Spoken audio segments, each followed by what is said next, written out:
ഇവിടെ പി ദിവ്യയെ സംരക്ഷിക്കാനാണ് പാർട്ടി ശ്രമിക്കുന്നത് എന്നുള്ളത് ഇപ്പോൾ ഈ ഹർജി കണ്ടിട്ടൊന്നും വേണ്ട മലയാളിക്ക് മനസ്സിലാക്കാൻ. അതിനു മുൻപ് തന്നെ കൃത്യമായി മനസ്സിലായതാണ്. അവരെ മജിസ്ട്രേറ്റിൻ്റെ വസതിയിൽ ഹാജരാക്കാൻ കൊണ്ടുപോകുമ്പോഴൊക്കെ അവിടെ പോയി നിൽക്കുന്ന പാർട്ടി നേതാക്കളെ നമ്മൾ കണ്ടതാണ്. ജയിലിന് മുന്നിൽ കാത്തു നിൽക്കുന്ന നേതാക്കളിൽ അതിൽ പാർട്ടി സെക്രട്ടറിയുടെ ഭാര്യയടക്കം അവരും ഒരു രാഷ്ട്രീയ നേതാവ് എന്ന നിലയിലായിരിക്കാം പോയി നിന്നിട്ടുണ്ടാവുക, അല്ലെങ്കിൽ ഒരു സ്ത്രീ എന്ന നിലയിലുള്ള പരിഗണനയായിരിക്കാം, വാട്ടെവർ.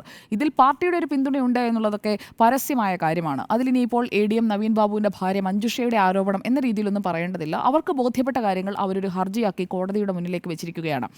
പലവട്ടം സംസാരിക്കുമ്പോഴും ADM നവീൻ ബാബുവിൻ്റെ ഭാര്യ മഞ്ജുഷ ആവർത്തിച്ച് പറയുന്ന കാര്യം നിയമ പോരാട്ടത്തിലാണ് വിശ്വാസമെന്നാണ്. അത് അവർ കൃത്യമായ ബോധ്യത്തോടെ പറയുന്നു എന്നാണ് ഞാൻ മനസ്സിലാക്കുന്നത്. നിയമ പോരാട്ടത്തിലല്ലാതെ പാർട്ടി വഴിയുള്ള സഹായത്തിലൂടെ സർക്കാർ തങ്ങളെ സഹായിച്ചുകൊണ്ട് ഇതിലൊരു നീതി തങ്ങൾക്ക് ഉറപ്പാക്കി തരും എന്ന വിശ്വാസം അവർക്ക് നഷ്ടപ്പെട്ടിരിക്കുന്നു എന്ന് തന്നെയാണ് ഹൈക്കോടതിയിൽ കൊടുത്തിരിക്കുന്ന ഈ ഹർജിയിൽ നിന്ന് മനസ്സിലാക്കേണ്ടത്.